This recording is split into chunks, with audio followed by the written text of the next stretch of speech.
The friendship between the Jewish and Serbian peoples goes back to thousands of years, to the time of the Roman Republic.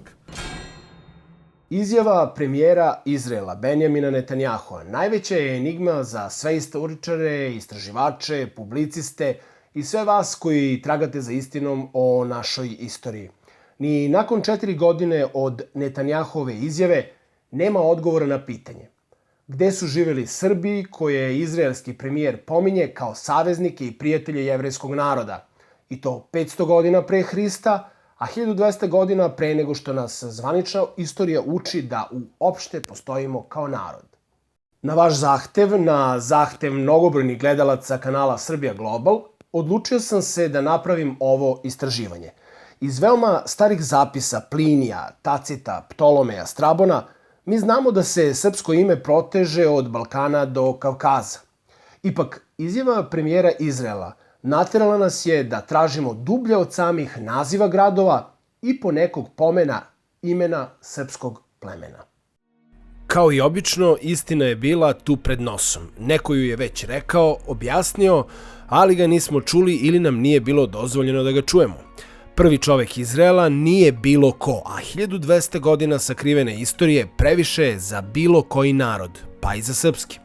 Nas zvanična istorija uči da postojimo 14 vekova. Svi mi koji se bavimo ovom temom znamo da Srbi postoje mnogo duže i za takvu tvrdnju izneli smo mnogo dokaza. Ali osnovni problem je u tome što iza nas i naših istraživanja ne stoji nikakav autoritet, sem snage golih činjenica. Izjavom premijera Netanjahua stvari su se promenile iz korena, jer na priznatih 1400 godina istorije premijer Izraela dodao je još barem 1200. Toliko je Rimska republika starija od takozvanog doseljavanja Slovena. Izjava izraelskog premijera obavezuje sve istraživače srpske istorije i porekla na organizaciju skupova sa kojih će poteći pravno utemeljene inicijative za prekid laži u kojima živimo. Zato pozivam sve koji se bave ovom oblašću, ne samo autohtoniste, već i onaj deo zvaničnih historičara kojima je istina draža od komfora, da se aktivno uključe u proces razbijanja prevare. U rasvetljavanje istine treba da se uključe svi mediji, pa pozivam sve novine, portale i televizije da istražuju ili prenesu činjenice. Sve podatke i izvore podataka koje imam daću im na raspolaganje. U ovoj emisiji potrudit ću se ne samo da prikažem vezu Srba i Jevreja u epohi koju pominje Netanjahu, već i da pojasnim samu epohu. Ova takozvana helenska epoha, uprkos jasnim svedočanstvima ljudi koji su u njoj živeli, poput Herodota ili Demostena, u zvaničnoj nauci je prikazana potpuno iskrivljeno. Ispada dakle, po zvaničnoj istoriji, da treba verovati režiserima mućki iz 18. i 19. veka, a ne svedocima događaja. Lider jednog od 3 najmoćnija svetska naroda istinu nam je saopštio u šiframa.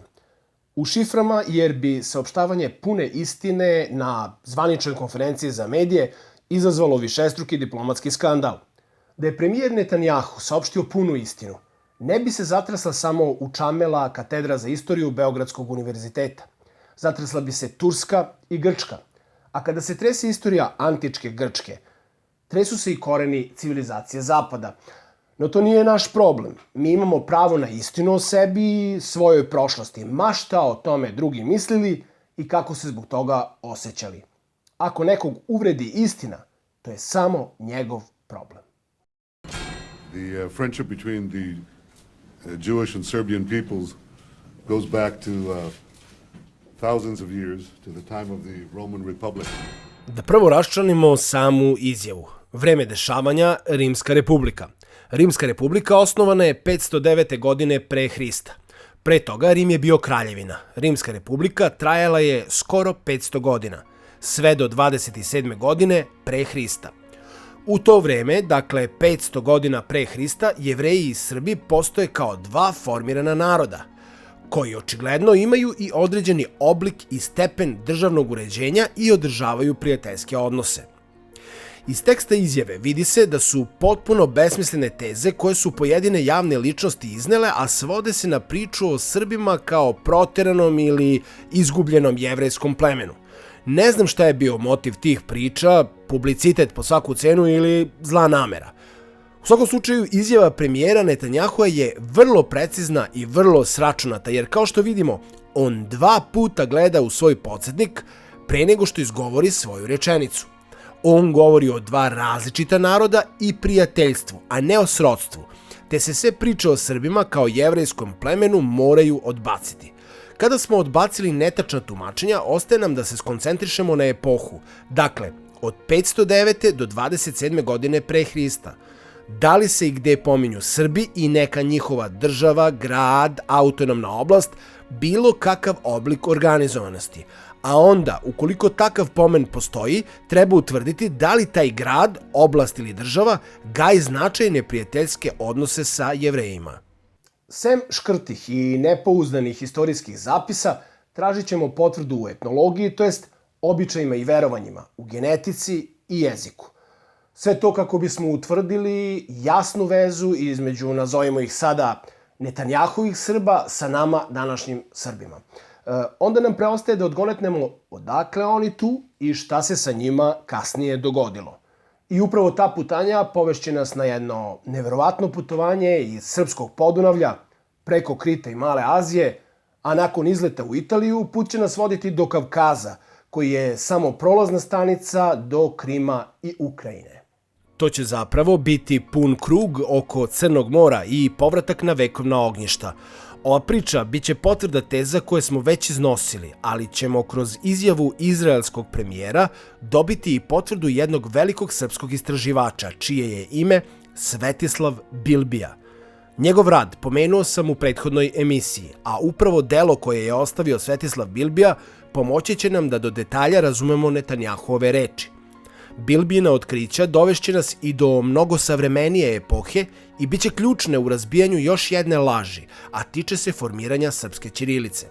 Sem Bilbije, Netanjahuova izjava u potpunosti afirmiše stavove Ivana Gundulića, dubrovačkog srpskog pisca, koji je stvarao na prelazu iz 16. u 17. vek. The friendship between the Jewish and Serbian peoples goes back to thousands of years, to the time of the Roman Republic.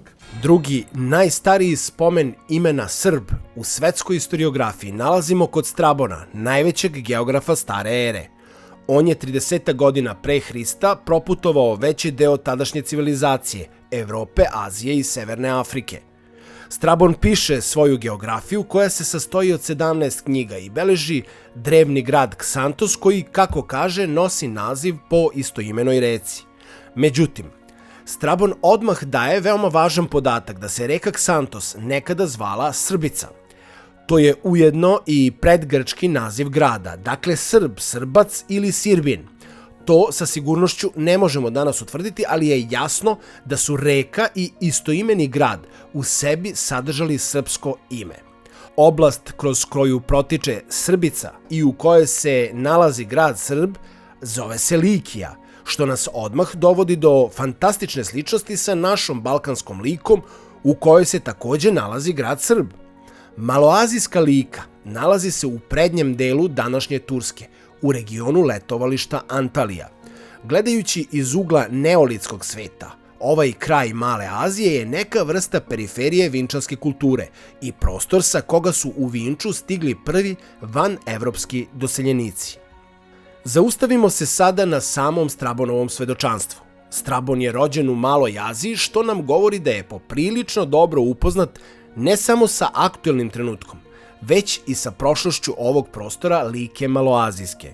Kada putopisac, geograf, naglasi da je jedan grad imao drugačije ime, onda to svedočanstvo nikako ne može biti bez značaja. Taj podatak može poticati od nekog ranijeg Strabonovog saznanja, ali je mnogo verovatnije da podatak o srbofonom imenu Ksantosa putopisac dobija od starosedeoca sa kojim razgovara o prošlosti ovog mesta.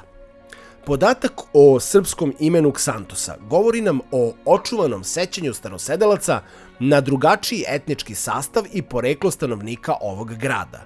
Iz kasnih podataka saznaćemo da je do vremena kada piše Strabon izvršena skoro potpuna helenizacija Like Maloazijske.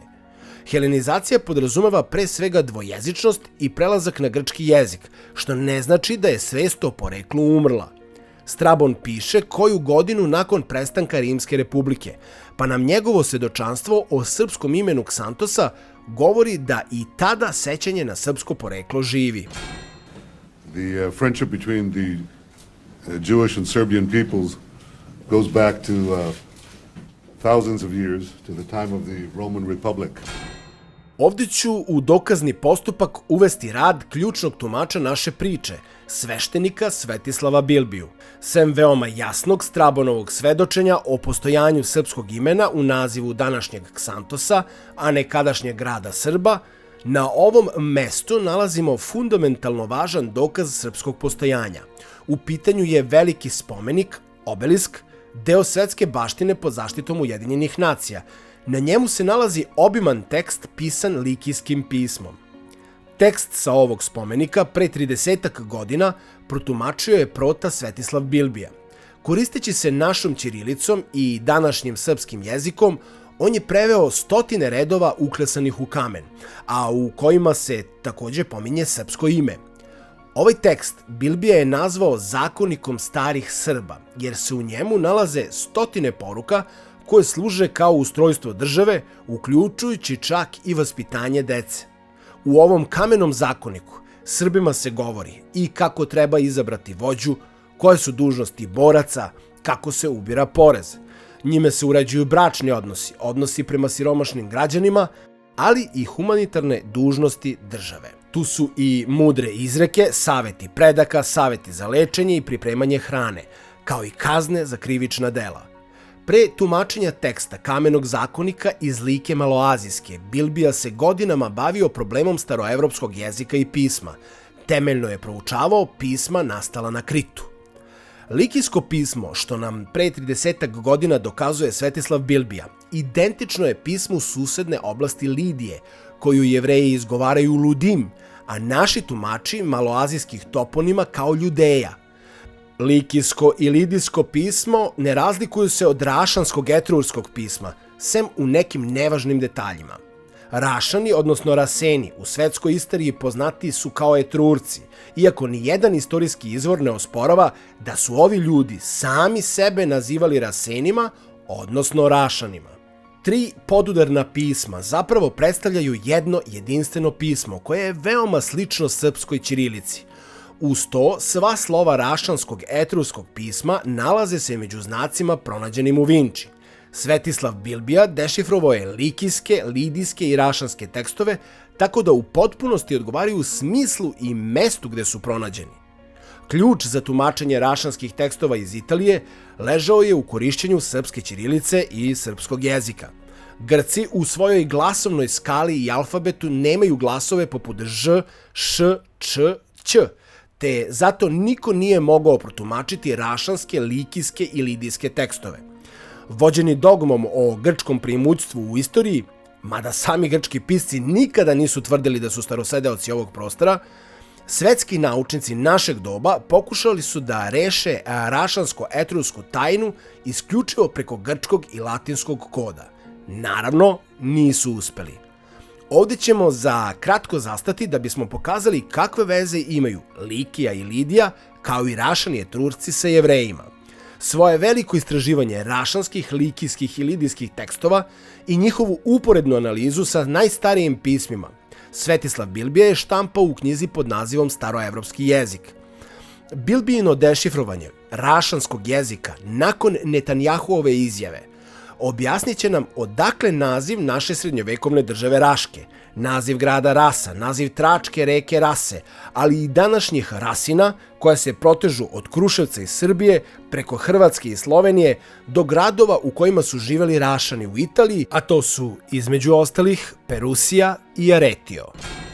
The friendship between the Jewish and Serbian peoples goes back to thousands of years, to the time of the Roman Republic. Da ne bismo gubili nit priče, cilj nam je da odmah vidimo postoji li veza između Like Maloazijske i Jevreja. Ali pre toga moramo pažljivo sagledati situaciju u Likiji i okolnim srodnim oblastima. Likijsko kraljevstvo u periodu koji navodi Netanjahu postaje neka vrsta vazala Persijskog carstva, ali sa očuvanim visokim stepenom autonomije. Kasnije grad Srb, odnosno Ksantos, postaje centar okupljanja Saveza likijskih gradova, njih tačno 23.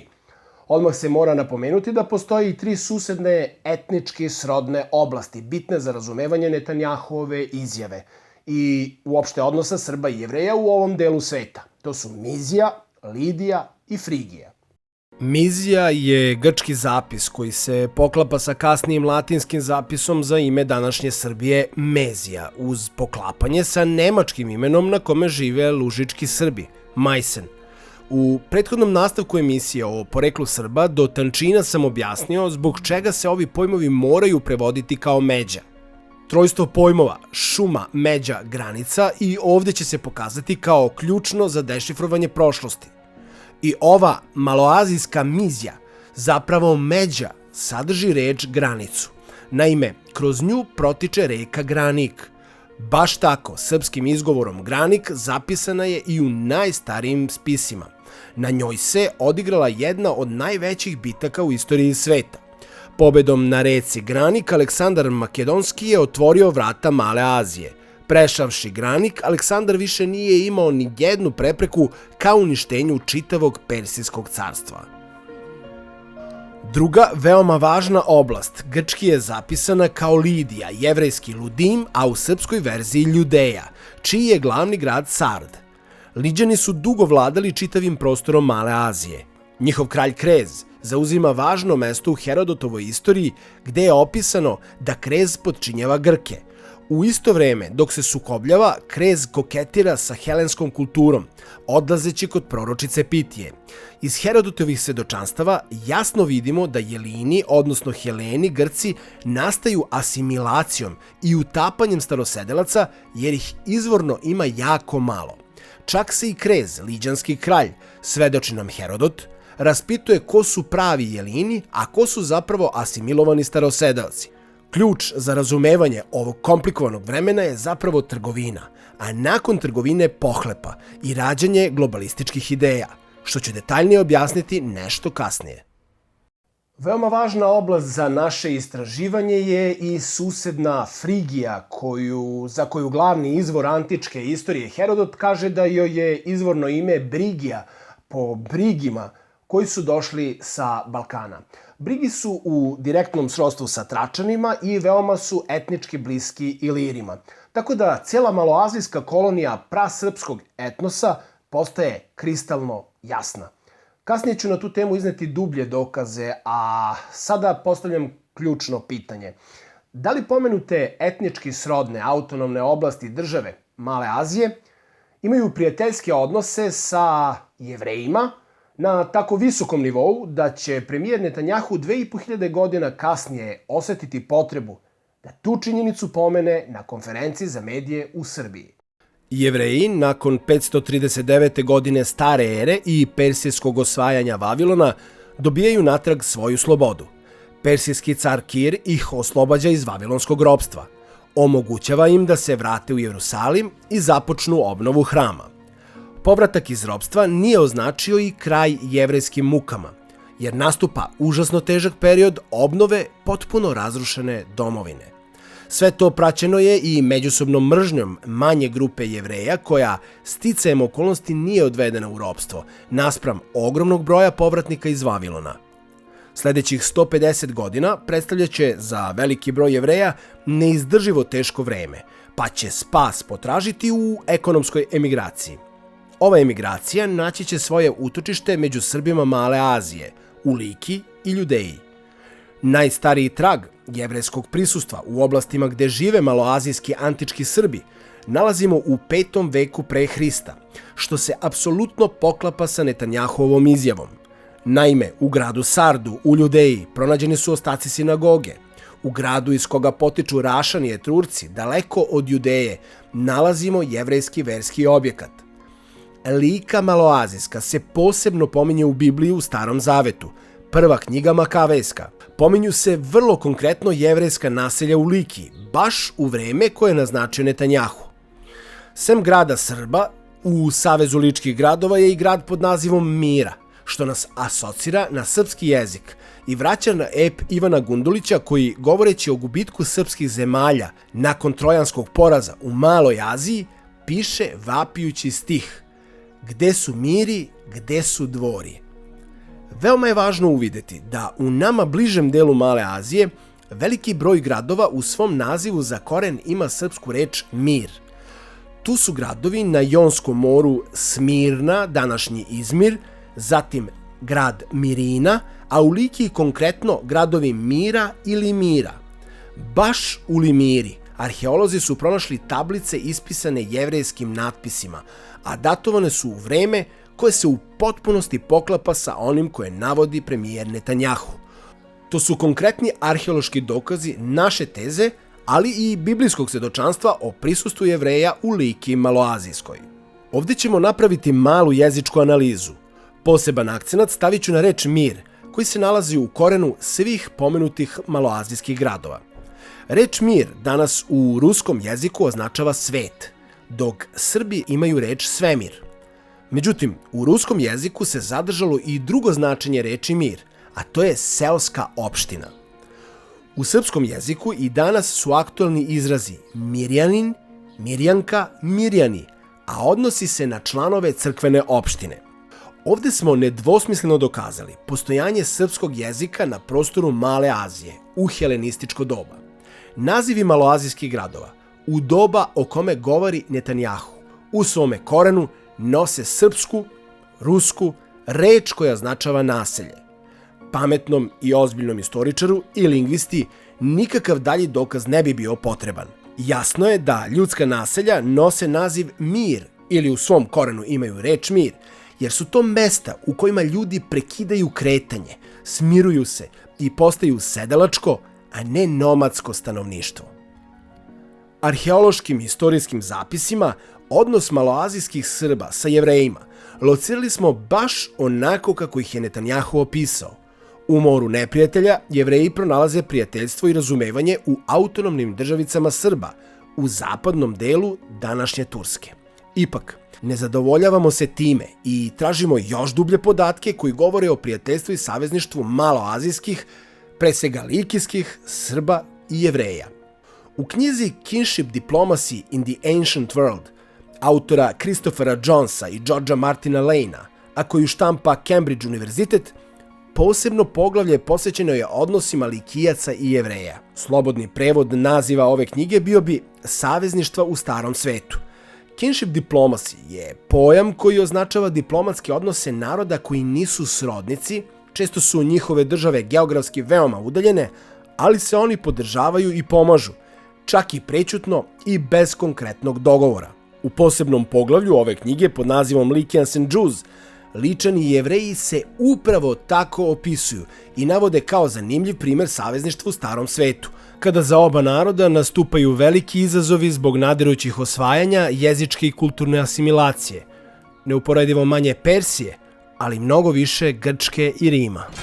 The friendship between the Jewish and Serbian peoples goes back to thousands of years, to the time of the Roman Republic. Pošto smo postavili bazične dokaze da premijer Izraela Netanjahu govori o Srbima u Maloj Aziji, pre svega misleći na one u Likiji, vreme je da uđemo i u dublju argumentaciju. Pođimo sada od veoma važne činjenice da se oblast Lika nalazi na našem prostoru Balkana i da je u njoj lociran grad Srb. Srb se nalazi između Knina i Drvara, u regiji koja je do rata 90-ih bila naseljena gotovo isključivo Srbima. Hrvatska istoričarka Nada Klajić tvrdi da je grad pod ovim nazivom postojao i u 9. veku. U ilirsko doba ovu regiju naseljava pleme Japoda, čija se kapa sa resama, prema mišljenju većine etnologa, održala i kod današnjih Ličana. Varijanta koja najlakše može da objasni i približi današnjem svijetu pojam lika jeste korijen koji je u stvari lik, dakle dugačko lik. I taj pojam lik se nalazi u ključnim riječima koje mi Srbi koristimo danas u svom srpskom jeziku.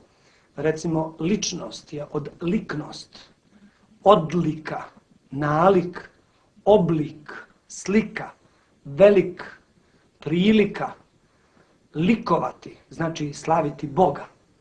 Likota, on je likom od svoga oca. Dakle, broj tih riječi je veoma veliki i on jasno ukazuje da se radi o nečemu što je veoma staro. Kao i kod Srba i kod Likijaca maloazijskih, totemska životinja je vuk. Dakle, kao što kod Srba postoji staro verovanje da su postali od vuka, tako i kod maloazijskih ličana postoji slično ili gotovo isto predanje. Grci su čak verovali da su Likijci jedini narod koji se može pretvarati u vukove. Mi Srbi znamo i razumemo šta znači reč lika, lik, ličnost, a zvanična nauka nas ubeđuje da ime Likije dolazi od grčke reči likos, što znači vuk. Pošto su Likijci kao starosedeoci mrzeli Grke i ratovali protiv njih, sigurno je da nisu nosili grčko ime. Mnogo je izglednije da se u grčkom odomaćila reč likos za vuka, jer su Grci poistovećivali Likijce sa vukovima. Likija se prvi put pominje u Kadeškom ratu protiv Egipćana.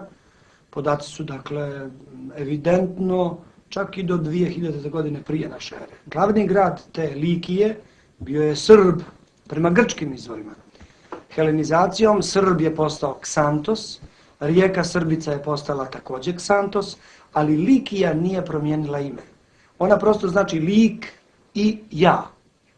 Kao što znači Srbija, Srb i ja. Kao što znači Italija, Ital i ja. Poredeći današnje Srbe ličane sa današnjim stanovnicima maloazijske Like, u vidokrug nam upada genetsko poklapanje. I među našim ličanima i među stanovnicima maloazijske Likije, današnje Antalije, prisutan je I2A dinarski gen. Kada govorimo o maloazijskoj Liki i okolnim oblastima, tamo je procenat I2A genetike višestruko prisutniji nego u bilo kom delu Turske, u kojoj je inače jako redak. Međutim, još dublje genetske veze dobijamo preko veoma retke genetske grupe J2B1 mutacija 205. Zanimljivo je da se ova grupa gotovo nigde u Evropi ne pojavljuje u procentu većem od 1%, sem na teritorijama današnje Srbije, Bosne i Hrvatske. Tu se pogotovo ističu Srbi ličani koji bi po dosadašnjim rezultatima i procenama mogli imati i preko 15% ove veoma retke neolitske genetike. Ovdje odmah dodajemo paralelu sa onim delom Male Azije, današnje Turske, gde se nalazila antička Lika i susedne srodne oblasti. I tu nalazimo ovu grupu u značajnom procentu, iako u ostatku Turske gotovo da i ne postoji. Veoma je zanimljivo da postoji vidljiva kombinacija I2A i J2B1 genetike na obe ličke teritorije, balkanskoj i maloazijskoj. Kada je u pitanju ova retka genetska grupa, J2B1, treba reći da se ona tokom neolita useljava iz Male Azije na prostore Podunavlja, preciznije na prostore Vinčanske kulture. Od samog početka podunavskih civilizacija uočavamo isti princip. U neolitsko Podunavlje useljavaju se plemena sa istoka Evrope, Male Azije, Kavkaza i Sinajskog poluostrva, da bi kasnije, združeni sa starosedeocima Podunavlja, pravili nove naseobine upravo na područjima odakle su njihovi preci došli. Tako nam postaje lakše da shvatimo neverovatno široku rasprostranjenost pojma Srb u nazivima naselja, reka ili jezera. Sem Strabonove beleške srpskog imena u Maloj Aziji, pre nove ere nalazimo još stariji pomen Serbonitskog jezera u Egiptu, koje pominju Herodot i Diodor Sikulski. Već u prvom veku nove ere Plinije, Tacit, Pomponije, Mela, Ptolojmej nalaze gradovi i plemena srpskog imena od Balkana preko Male Azije do Kavkaza i Ukrajine. Srpski istraživač s početka 19. veka Miloš Milojević, nabrajajući razne srbofone toponime i hidronime, bio je ismejan od strane hiperkritičke srpske istorijske škole.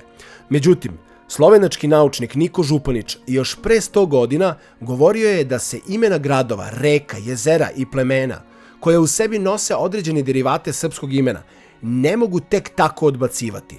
Županić je zapisao da se istorija i pravo poreklo Srba nikada neće protumačiti ukoliko se pomeni srpskog imena širom Evroazije budu olako odbacivali. Županić je posebno obraćao pažnju na Srbe i srpska mesta pominjena na Kavkazu, a moderne nauke i arheologija pomoći će nam da shvatimo da put jednog dela Srba ka Kavkazu ne vodi iz Indije, već iz podunavske prapostojbine, pa preko Male Azije.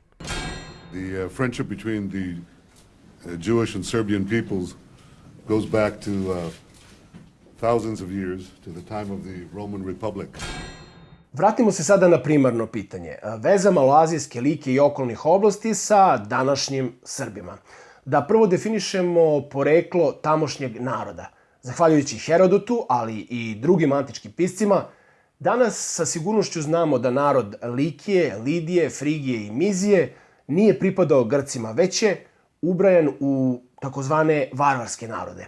Podela na njih civilizovane i nas varvare tipična je paradigma grčke historiografije i kasnijih falsifikata moderne istorije. Herodot svedoči da narodi Male Azije koje povezujemo sa Srbima jesu starosedelački i da su suprotstavljeni Helenima. Za jedan deo ovih naroda na osnovu Herodotovih svedočenja zaključujemo da su došli sa Krita, koji je neka vrsta međostanice između Podunavlja i Male Azije, dok za Frigijce Herodot svedoči da su sa Balkana došli u Malu Aziju. On piše da su se Frigijci zvali Brigi, što nas upućuje na česte starinske nazive plemena poput Brđani. Imamo i dokaz za to. Baš su Rašani i Etrurci u današnjoj Austriji osnovali grad koji ima latinsko ime Brigitium i srbofono današnje ime Bregenz. Ako vam kažem da je u njegovoj blizini bio i grad Sorboiodurum, otići ću mnogo daleko od teme, pa se vraćamo brzo u Frigiju. Iz etnologije znamo da su Frigijci, to jest Brigi, verovali u boginju zaštitnicu plodnosti zemlje, koja se zvala baš tako, Zemlja, a Grci su je zapisali kao Semel. Koliko god da su ga iskrivili zbog nedostatka glasova u svom jeziku, ime je ostalo potpuno jasno, jer seme i jeste u osnovi reči zemlja. Zemlja se upravo po semenu koje u njoj uspeva razlikuje od drugih sličnih pojmova kao što su tlo ili rt, a koji u sebi ne nose značenje plodnosti. Zemlja je bila tračka i frigijska boginja, a po svim mogućim dostupnim istorijskim spisima, Brigi su tračko pleme koje se odselilo u Malu Aziju. Kako vam sada zvuči priča o Šiptarima starosedeocima i nama doseljenicima? Čija je reč zemlja i čija je reč seme? Šiptarska ili srpska? Kada već pominjemo Frigijce, Brige, Brege, Brđane, ne možemo a da ne pomenemo reku Bregalnicu koja se nalazi na tračkoj teritoriji i upućuje na moguće poreklo imena. U antičkim izvorima ne osporava se isto etničko poreklo Tračana i susednih maloazijskih plemena. To neće biti sporno ni tokom srednjeg veka i tokom vizantijske epohe, jer će Grci Srbe i ostale Slovene nazivati Tračanima. A baš tu u Frigiji naletećemo na Srbe. U Frigiji, u vreme o kome govori premijer Netanjahu, postojao je grad Gordion. Reč Gordion, kako su ga Grci zapisali, reći ćete, može biti bilo čijeg porekla. U redu, ali sem što nas odmah asocira na gordost, podsjećam vas da mi Srbi kažemo grad, a Rusi gorod. Može li se logičnije neki grad zvati nego baš tako? Grad, Gorod, Gordion. I pitaćete me sada, pa čekaj, a gde je tu Gordije, osnivač grada i njegov čuveni Gordijev čvor? Zar to Gordion nije od Gordija? Ok, hajde da jednom za svagda razmrsimo i taj Gordijev čvor. Gord, grad, ograda, garda. Reči su istog korena. To čak i zvanična lingvistika priznaje, pozivajući se na sanskritsku reč gordos. U biti svih ovih reči su zapravo dve stvari. Prva, uzvišenost, odnosno uzdignutost, i druga, ograđenost. Gord čovek je uzvišen i ograđen. Stari gradovi su ograđena utvrđenja na uzvišenju, dakle i uzvišeni i ograđeni. A garda služi da ogradi uzvišeno lice. E sad, opet su u problemu i zvanična istorija, i zvanična lingvistika i latinski jezik. jer latinski pandan naše reči gordost je ortos. Ponavljajte slobodno nekoliko puta. Gordos, ortos. Gordost, ortos. I šta čujete i zaključujete? Pa upravo ono što je pre 200 godina rekao Pavle Solarić, a ja ću prevesti na slobodan žargonski jezik, da je veliki deo latinskog i grčkog jezika zapravo ćelavi i mutavi izgovor našeg jezika. Jer gubljenje suglasnika i proređivanje suglasničkih grupa to dokazuje. No, da se vratimo mi Frigijcima, Gordionu i Srbima.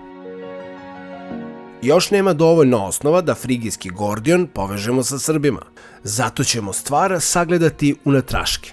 Na Šestom Vasiljevskom saboru oko 680. godine zatičemo episkopa Isidora Srbina, koji predstavlja episkopiju grada Gordo Serbona, u čijem okrugu po svim raspoloživim podacima živi više desetina hiljada Srba.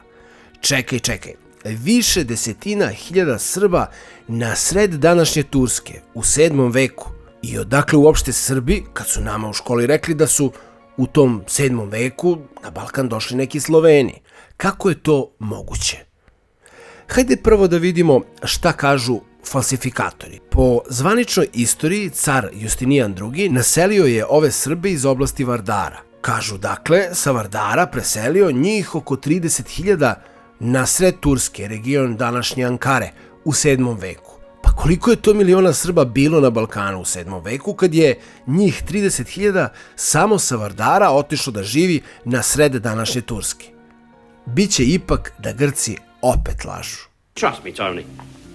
You do trust me, Tony, don't you?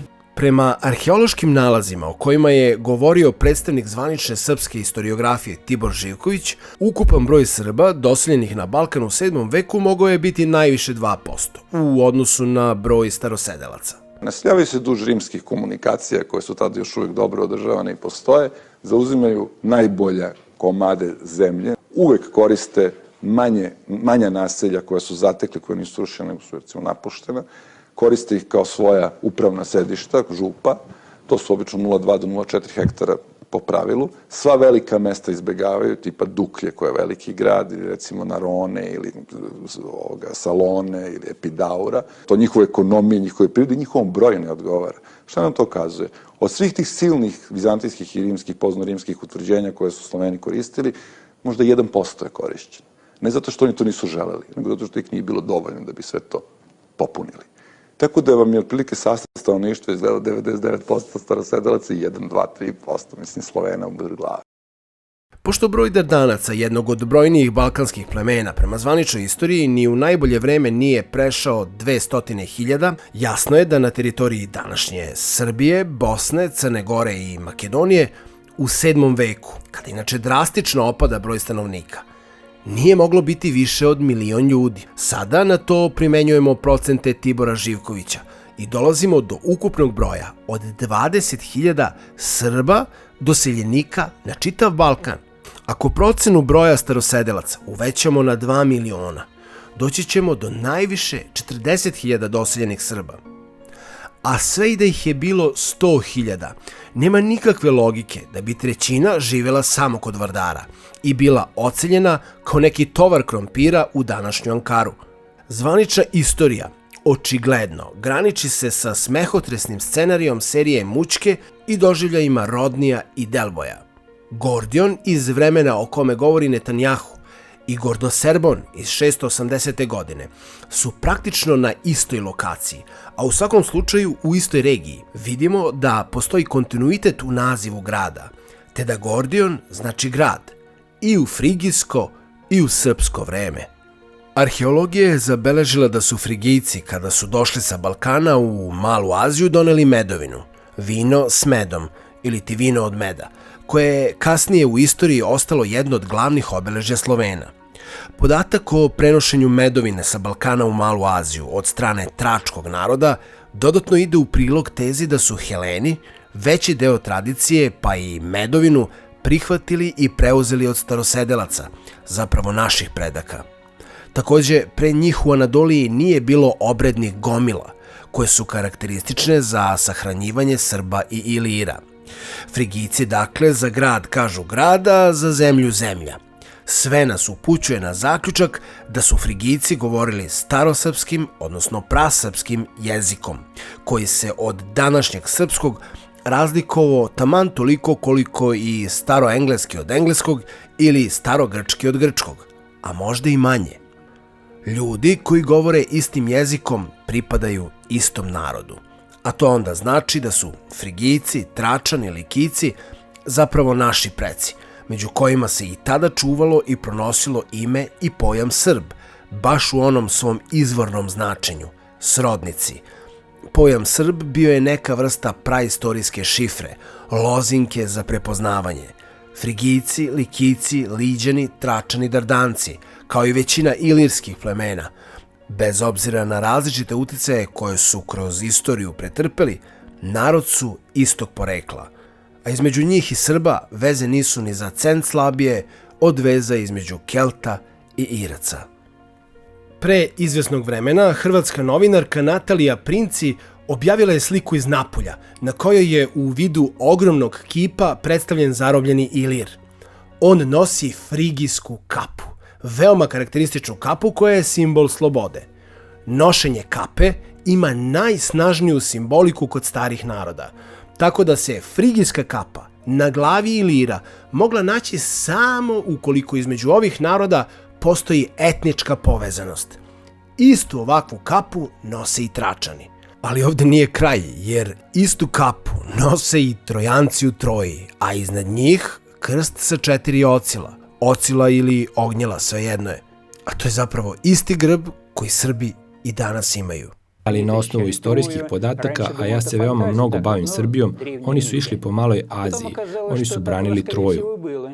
Ranije sam mislio da je to naučna fantastika ili drevni mit, a kasnije se ispostavilo da je baš sve tako i bilo. Troja, kao i epovi Ilijada i Odiseja, su teme od kojih sam oduvek bežao, smatrajući ih klizavim i nesigurnim terenom. Epovi u kojima razgovaraju i zajednički učestvuju ljudi i bogovi nisu baš neki valjani izvor saznanja, no u svakom mitu uvek je sačuvana neka iskra istine. Nakon Netanjahove izjave ne mogu a da se ne prisetim i citiram stihove Ivana Gundulića iz epa o Osmanu.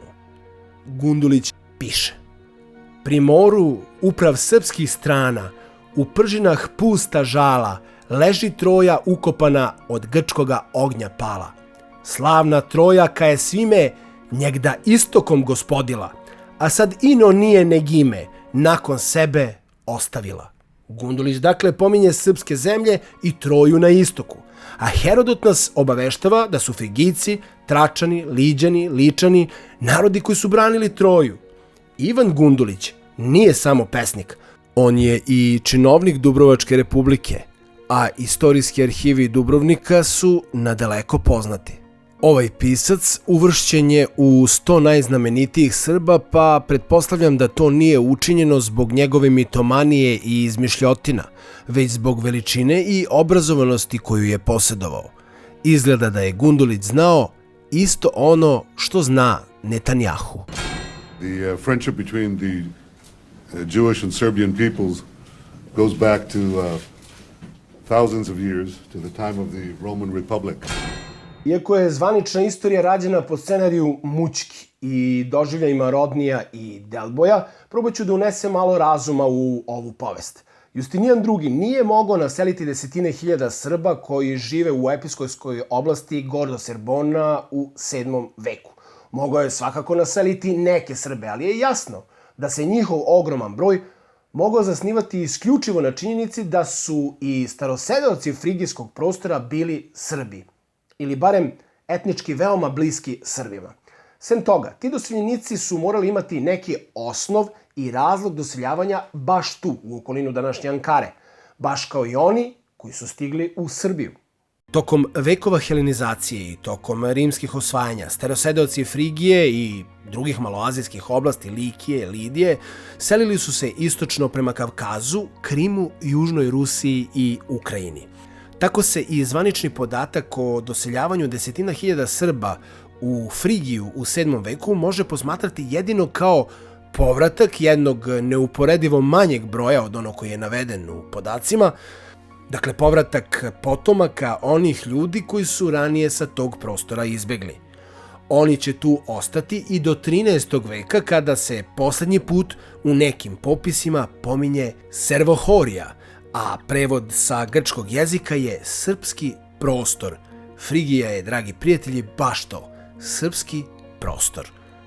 Pred nama je još niz dokaza da su Frigija, Likija, Lidija, jednom rečju zapadni i centralni deo Male Azije, u vreme o kome govori premijer Netanjahu, zapravo naseljene velikim brojem Srba.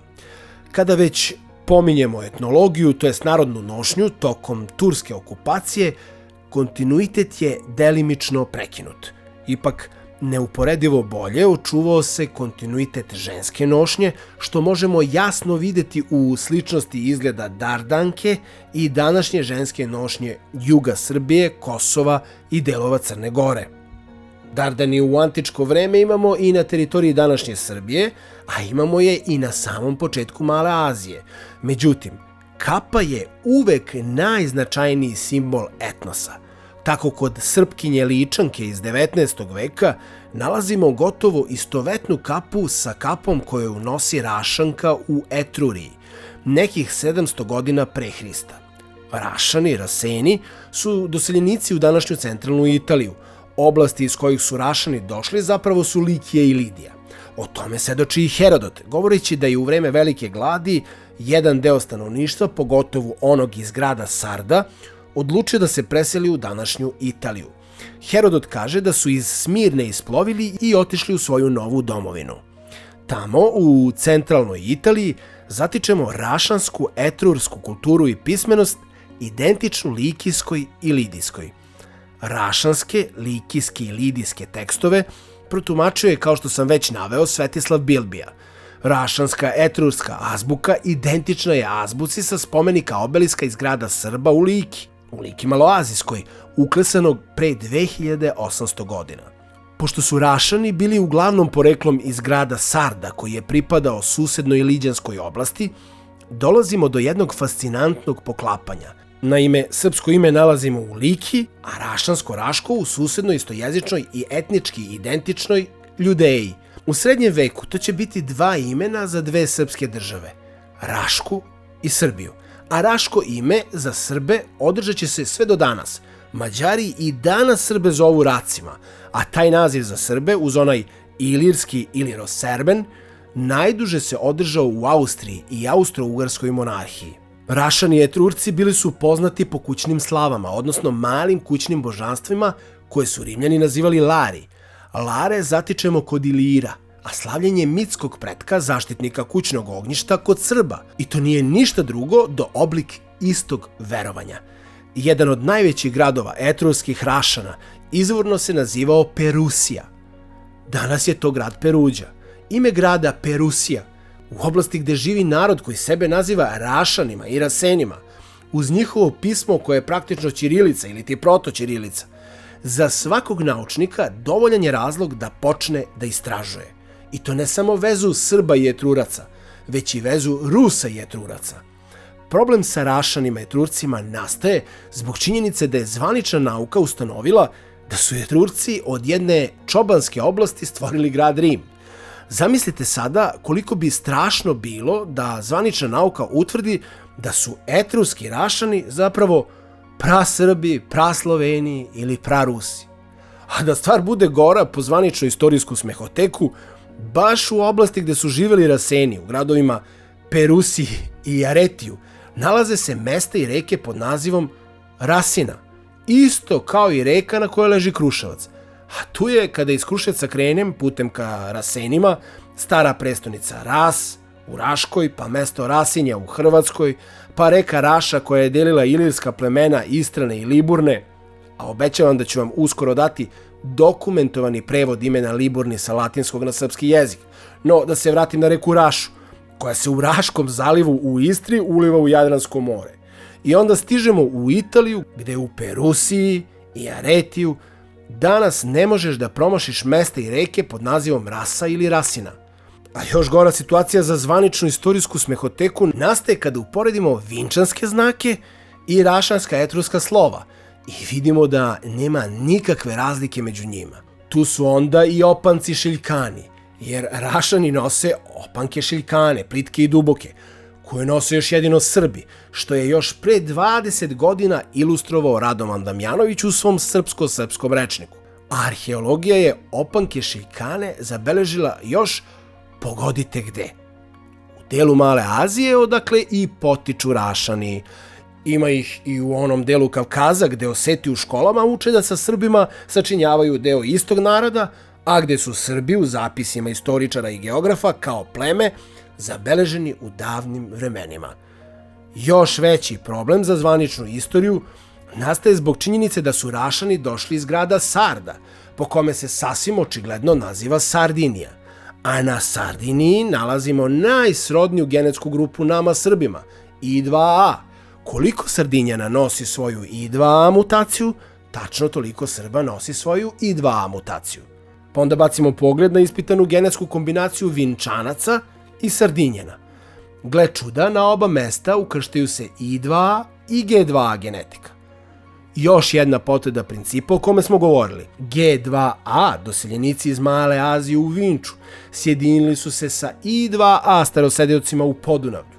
Tu su razvijali poljoprivredu i metalurgiju, kao i topljenje bakra. Kada je trgovina postala glavna privredna grana i sredstvo najbolje zarade, jedan deo te vinčanske ekipe, odnosno njihovih potomaka, počeo je da naseljava primorske gradove i oblasti Male Azije, Smirnu, Miru, Mirinu, Dardanele, Srbu, Likiji, kao i Sard. Onda je deo Sardinjana otišao iz Sarda Maloazijskog i naselio ostrvo Sardiniju. Bilo je i onih koji su u Maloj Aziji nastavili da se bave poljoprivredom, pa su im bile potrebne nove obradive površine ili pašnjaci za stoku. The friendship between the Jewish and Serbian peoples goes back to thousands of years, to the time of the Roman Republic. Etničko jedinstvo naroda Male Azije sa Tračanima, Tribalima i Ilirima vidimo iz istorijskog zapisa o borbi Aleksandra Makedonskog protiv Persije, koja se 334. godine odigrava na reci Granik. Uprko činjenici da smo o Aleksandru Velikom učili isključivo kao o Grku, u ovoj bici Aleksandru u vojsku sačinjavaju Makedonci, Iliri, Tribali i Tračani, dok na persijskoj strani ratuje 20.000 Grka. Granik je očigledno srpsko ime reke, a kao što sam već pomenuo, nalazi se na prirodnoj geografskoj međi, to jest vratima Male Azije, za kojih Persija više nije mogla da brani ovaj veliki prostor. Za razliku od ranijih krvavih sukoba sa Grcima, Lika Maloazijska dočekuje Aleksandra kao oslobodioca. Kao što vidimo, čak i zvanična istorijska svedočanstva upućuju nas na zaključak da Makedonci, Tračani, Iliri, Likijci, Liđani i Frigijci pripadaju srodnim etničkim skupinama nasuprot Grcima. Najveći autoritet savremene zvanične istorije za pitanja ovih naroda je Grkinja Fanula Papazoglu. Ona je sakupila sve što je ikada rečeno o srednjebalkanskim plemenima. U njenoj knjizi, u poglavlju o Dardancima, izričito se navodi da su Makedonci deo istog takozvanog varvarskog naroda kao i Tračani, Mezi, Tribali i Iliri, ali da su se veoma rano uključili u helenske tokove. Ni mi ovde ne negiramo činjenicu da je Aleksandar širio helensku kulturu, ali je takođe još veće pitanje šta je izvorno bila helenska kultura i koje je njeno stvarno poreklo. Po svedočenju Herodota, Heleni su malobrojni i njihov etnos stvara se stapanjem sa lokalnim plemenima. Kod brojnih Helena toga doba zabeleženi su isti oblici narodnih verovanja kao i kod Srba danas. U zapisima Veselina Čajkanovića postoji poglavlje pod nazivom Subota, đačka, bubota. To je bilo ritualno prebijanje đaka subotom bez ikakve krivice, radi čeličenja telesnog i moralnog. O tome svedoči direktno Vuk Karadžić, jer se običaj zadržao u Loznici i u 18. veku. Isti takav običaj postojao je i kod Spartanaca. Oni su imali ritualno prebijanje mladića u Artemidinom hramu, a to su zabeležili mnogi antički pisci. Sličnih primjera je na desetine. Pa šta je onda bio koncept helenizacije? Helenizacija je pre svega promjena kulturno-ekonomskog koncepta. jer Heleni trgovinu izdižu iznad metalurgije i poljoprivrede. Heleni postaju primer kako se čovek bez teškog rada može lepo obogatiti, a slobodno vreme provoditi u mudrovanju i vođenju politike. Iz tog koncepta javlja se zanosna ideja globalizacije. Što veće tržište, to više bogatstva od trgovine. Zanesena tim konceptom u čijoj osnovi je pohlepa, brojna plemena našeg praetnosa utapaju se u narastajuće helenske gradove. Izvorna kultura plemena i roda, karakteristična za naše Podunavlje, biva označavana varvarskom. Iliri i Tribali uglavnom ostaju bliski tom varvarskom konceptu, odnosno plemenskom, rodovskom, i žive u nekoj vrsti samoizolacije. Za razliku od njih, deo vinčanskih potomaka, pre svega Tračana, naseljava se u Maloj Aziji zbog bavljenja trgovinom. Ta maloazijska srpska plemena vremenom formiraju sličan kulturni koncept kao Heleni, a o tome nas obaveštava i Herodot. Herodot izričito navodi da Atinjani nastaju asimilacijom, utapanjem starosedelaca varvara u helenski način života. Pojava Filipa Makedonskog, a naročito njegovog sina Aleksandra Velikog, biće ključna za pobedu globalističkog helenskog koncepta. Ovde se sudaramo sa jednom velikom istorijskom kontraverzom, jer će helenizam zavladati svetom upravo preko vladara koji nije bio Grk, jer i Demosten, koji je savremenik i suparnik Filipa Makedonskog, ostavlja nam jasno i upečatljivo svedočanstvo da Makedonci i Filip nisu Heleni.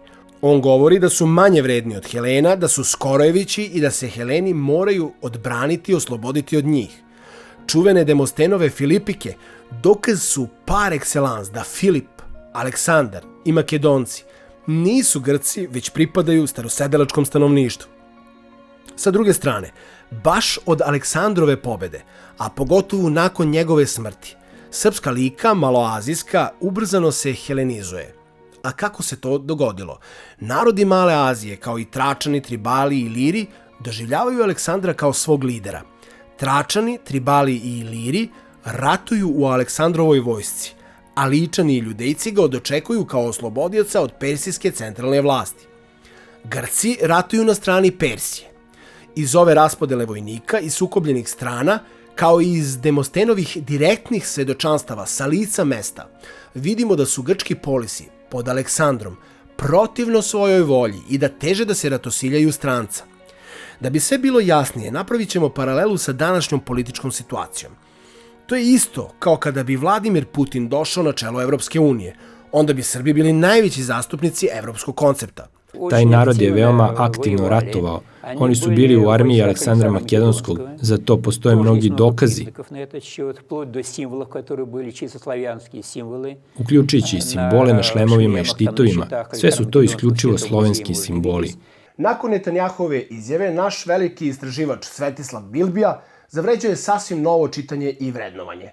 On je govorio o putu srpskog praetnosa iz podunavske civilizacije preko Krita i Male Azije do Kavkaza, Krima i Ukrajine, gde će Konstantin, zvani Kirilo, zateći već skoro gotovu rašansko-srpsku azbuku. Ali o tome više u drugom nastavku ove emisije.